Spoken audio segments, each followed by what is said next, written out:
बहुत बहुत बधाइयाँ महाराज। जन्माष्टमी का भी पर्व है, तो आप सभी को अभी से भगवान कृष्ण के जन्म महोत्सव की बहुत बहुत बधाई। जन्माष्टमी और भगवान कृष्ण का महोत्सव लोग मनाएंगे, जन्माष्टमी भी मनाएंगे, आप और हम भी मनाएंगे, खूब जन्मोत्सव भी हो पड़ेगी। पर क्या श्रीमद् भागवत कथा कहती है क्या भगवान कृष्ण का जन्म केवल जन्मोत्सव एक ही दिन मनाना चाहिए? श्रीमद् भागवत कथा में वेद व्यास जी वर्णन करते हैं, सुखदेव जी महाराज राजा परीक्षित से कहते हैं कि भक्त अपने दिल में रोज मनना चाहिए कि आज मेरा कृष्ण मेरे हृदय में प्रकट हुआ है, आज मेरा कृष्ण मेरे हृदय में प्रकट हुआ है, आज मेरा कृष्ण मेरे नगर में प्रकट हुआ है, आज मेरा कृष्ण मेरी रोमावली में प्रकट हुआ है, आज मेरा कृष्ण मेरी चित्तवृत्ति में प्रकट हुआ है, आज मेरा कृष्ण मेरे नैनों में प्रकट हुआ है, आज मेरा कृष्ण मेरी श्रवण शक्ति में प्रकट हुआ है, आज मेरा कृष्ण मेरी श्वासों में प्रकट हुआ है, आज मेरा कृष्ण मेरे हृदय में, मेरे चित्त में, मेरी वृत्ति में प्रकट हुआ। केवल साल में एक दिन भगवान कृष्ण का जन्मोत्सव नहीं, रोज प्रतिदिन अपने भीतर भगवान के प्रागट्य का जन्मोत्सव होना चाहिए। उसी तरह लोग कहते हैं कि सावन का महीना है तो मुझे मंदिर जाना है, सावन का महीना है तो मुझे त्रिपुंड लगाना है, सावन का महीना है तो मुझे शंकर का गुणगान करना है। ना, प्रतिदिन, प्रत्येक घड़ी, प्रत्येक पल, प्रत्येक क्षण भगवान शिव को समर्पित होना चाहिए, प्रत्येक पल। तो शास्त्र कह रहा है कभी भी मंदिर में, यहाँ तक शास्त्र कहता है आपके घर में आप भगवान का दर्शन कर रहे हो तो भगवान का दर्शन करते समय में भी आपके नेत्र बंद नहीं होना चाहिए, नैन मिलाइए। आपको पहले भी कथा में 5 दर्शन कहे। कितने दर्शन? 5।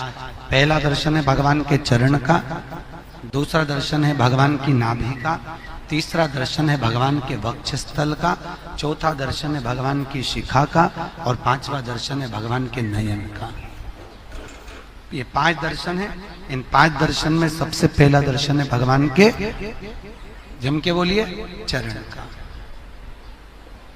आखिरी का जो दर्शन कहा गया है वो 5वां जो दर्शन है वो भगवान के नयन का दर्शन, कि भगवान से नैन मिलाइए। नेत्र बंद कर कर नहीं बैठना। जो नेत्र बंद कर कर बैठे, भागवत कहती है साधना वो है जो परमात्मा की भक्ति को, भगवान के मुखाग्रविंद को, कि तेरे नयनों को मैं निहारती रहूं, तेरे मुखड़े को मैं देखती रहूं और तेरे ही नैनों में मैं समाहित होती चली जाऊं, वो साधना है, वो दर्शन है, वो दर्शन की मूलता है महाराज। वो साधना, वो दर्शन की मूलता है। नेत्र बंद कर कर बैठने से भगवान नहीं मिलता। भगवान कृष्ण कह रहे हैं ब्रजवासियों, तुम हाथ जोड़कर बैठे हो, नेत्र बंद करके बैठे हो तो क्या भगवान मिलेगा? ऐसे भगवान नहीं मिलने वाला। भगवान को पाने का सबसे सुंदर तरीका है भगवान की भक्ति को धारण करो, हृदय में उतारिए, चित्त चिदानंद वृत्ति में उतारिए। भगवान हिंदू धर्म में मूर्ति की पूजन बताई है, तो मूर्ति की पूजन क्यों बताई?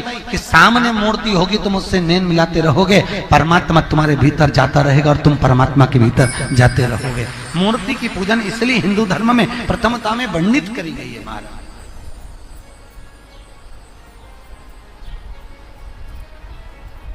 मूर्ति की पूजन का इसलिए क्रम कहा गया कि भगवान के सामने बैठो।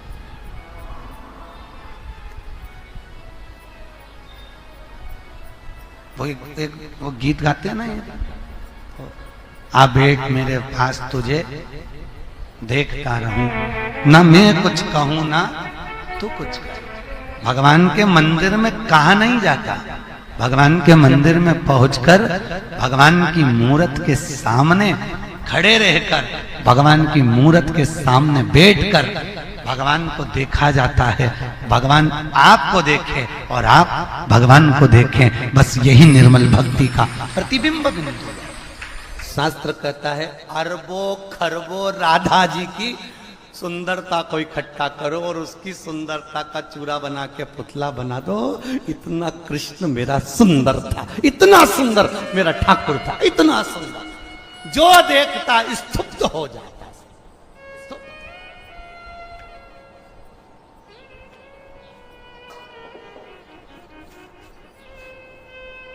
फिर वही वाली बात आ गई, लुट गई रे सांवरिया। भाई तेरी जती पुराण इतनी सुंदर, बहुत सुंदर। तेरे नैन बड़े मत वाले, मटके हैं प्यारे प्यारे। तेरे नैनों की मटकनिया पे बलहार प्यारे जो, बलहार प्यारे जो। तेरे बाल बड़े घुंघराले, जैसे बादल काले काले। तेरे केशों की उलझनिया पे बलहार। लोग कहते हैं भगवान दुबले पतले थे, दुबले पतले नहीं थे, कपड़े तो सिले हुए पहनते ही नहीं था। मैया ने नीचे एक झबला ऐसा बनाया था जिसमें नीचे सोने की चेन लटकती थी, उसमें घुंघरू लटकते थे, और जंगा छोटी छोटी ऐसी मोटी मोटी, पाँव में कड़ला, हाथ में सुंदर काले मोती और सोने के मोती की पहुंची, गले में माला, बड़ा बड़ा आंख, आंख में भी सुरमा, सुरमा में भी एक आंख का सुरमा पूला बिल्ला जैसा, एक सही रहता था, एक हमेशा बिगाड़ लेता था, रोता था तो एक ही मलता था, बिल्ला जैसा हो जाता।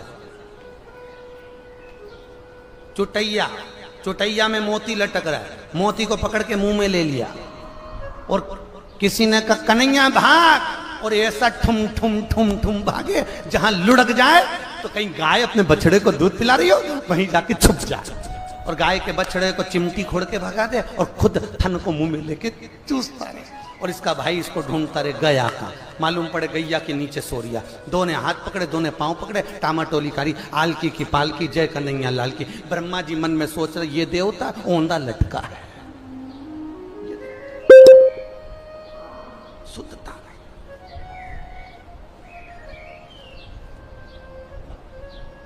तेरे पांव बड़े मत वाले, ठुमके हैं प्यारे प्यारे। तेरे पावन की पे जनिया पे बलहार प्यारे जो, बलहार प्यारे जो। बड़े सुंदर है, बड़े सुंदर। ना कजरे की ढाल, ना मोतियों के हार, ना कोई किया श्रृंगार, फिर भी कितने बड़ा अति रमणीय। देखो देखते रह जाए। बांके बिहारी मंदिर कौन कौन गया वृंदावन पे? कभी एकादशी पे गए हो मां? एकादशी के दिन एक साध्वी आती है शाम को 6:30 बजे, एक सन्यासन सफेद कपड़े में। वो पूरे महीने में केवल 2 बार एकादशी पे दिखती है। बिहारी जी के मंदिर में आती है, फूलों की माला बनाकर लाती है, बिहारी जी को दिखाती है, सामने बिहारी जी को दिखाएगी और बांके बिहारी के गले में जो भी फूल की माला होगी वो अपने आप टूट के नीचे गिर जाती है, और सन्यासन अपने गले में जो माला दिखाती है वही माला पहनकर बाहर निकलकर चली जाती है। वो केवल एकादशी पे आती है शाम को 6:30 बजे।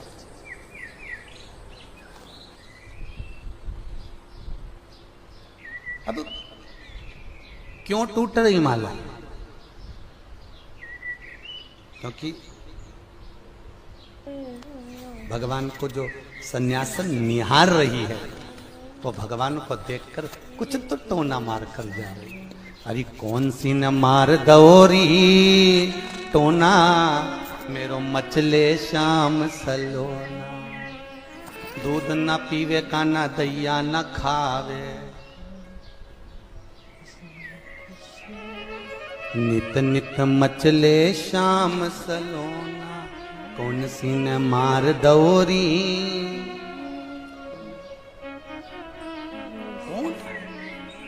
भगवान की प्रीति में। गोवर्धन नाथ जी की अगर परिक्रमा करने जाओ तो गिरिराज जी की परिक्रमा में एक संत ऐसे हैं जो 24 घंटे परिक्रमा लगाते, 24 घंटे।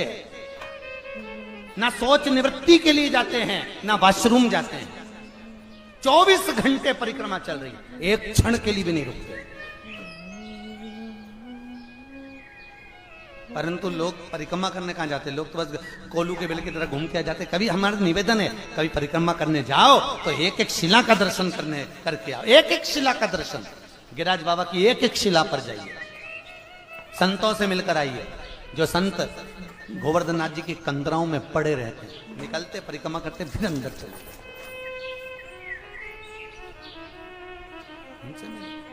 अब सब हाथ जोड़कर बैठे हैं। गोवर्धन नाथ जी प्रकट कहां हुए? नहीं हुए प्रकट, हुए ही नहीं। इतने में ब्रजवासी बोले इंद्र होते तो आ जाते। भगवान कृष्ण ने हाथ जोड़ के कहा बाबा प्रकट हो जा। कन्हैया जी स्वयं विनती कर रहे हैं। कन्हैया का ही एक अवतार पर्वत में से प्रकट हो गया, हजारों हाथ कर कर खाने लगा। जब हजारों हाथ कर कर खाने लगे तो ब्रजवासी आपस में सोचे बताओ ये तो पूरा ही खा जाएगा, फिर अपन क्या खाएंगे। अब भगवान प्रकट नहीं हो रहे थे तो क्या पत्थर है, और भगवान प्रकट हो गए तो क्या ये तो पूरा ही खा जाएगा। ये दुनिया के लोग हैं, कभी जीने नहीं देंगे, तुमको याद रखना।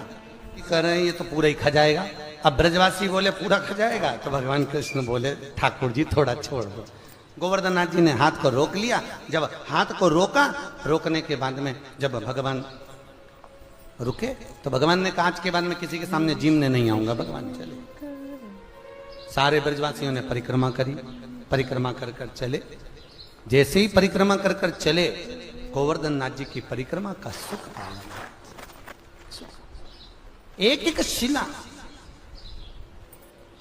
जतिपुरा से जब हम परिक्रमा को प्रारंभ करते हैं, जतिपुरा से चलते चलते चलते चलते बीच में चलने पर बहुत सुंदर सुंदर शिलाखंडों का स्मरण होता है महाराज। बहुत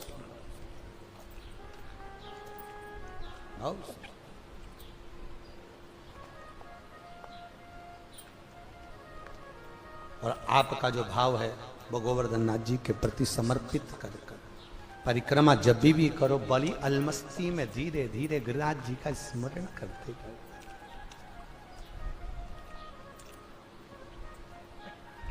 जिस दिन आपका एकादशी का व्रत रहेगा, जिस दिन आपकी प्रदोष रहेगी, जिस दिन आप सोमवार का व्रत करोगे, संकट सोमवार करोगे, जन्माष्टमी करोगे, रामनवमी करोगे, जिस दिन आपका व्रत रहेगा, आपको वैसे दिन कभी क्रोध नहीं आएगा। पर जिस दिन तुमने व्रत रखा, साधना करी, तप करा, पूजन करा, आराधना करी, उस दिन तुमको क्रोध जरूर आएगा, चिड़चिड़ प्रवृत्ति हो जाएगी। तो कई लोग कहते हैं भूखी होगी इसलिए क्रोध कर रही होगी।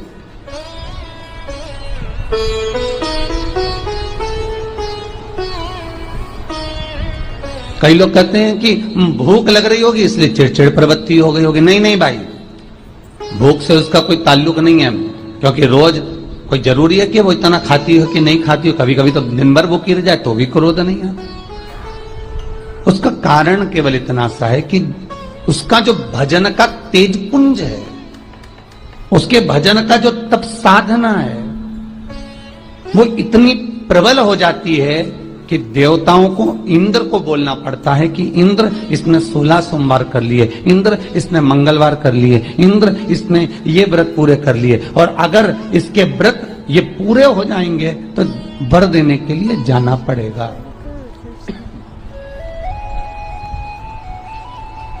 अगर इसके व्रत पूरे हो गए तो आशीर्वाद देने के लिए जाना पड़ेगा। इसके व्रतों को खंडित कर दिया जाए।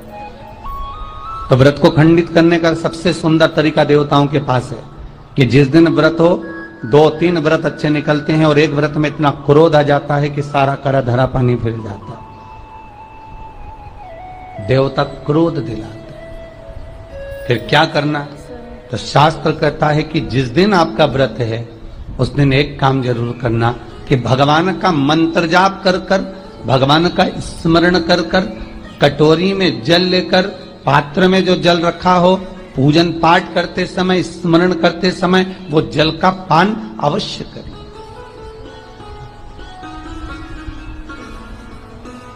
उस जल का पान अवश्य करें। उस जल को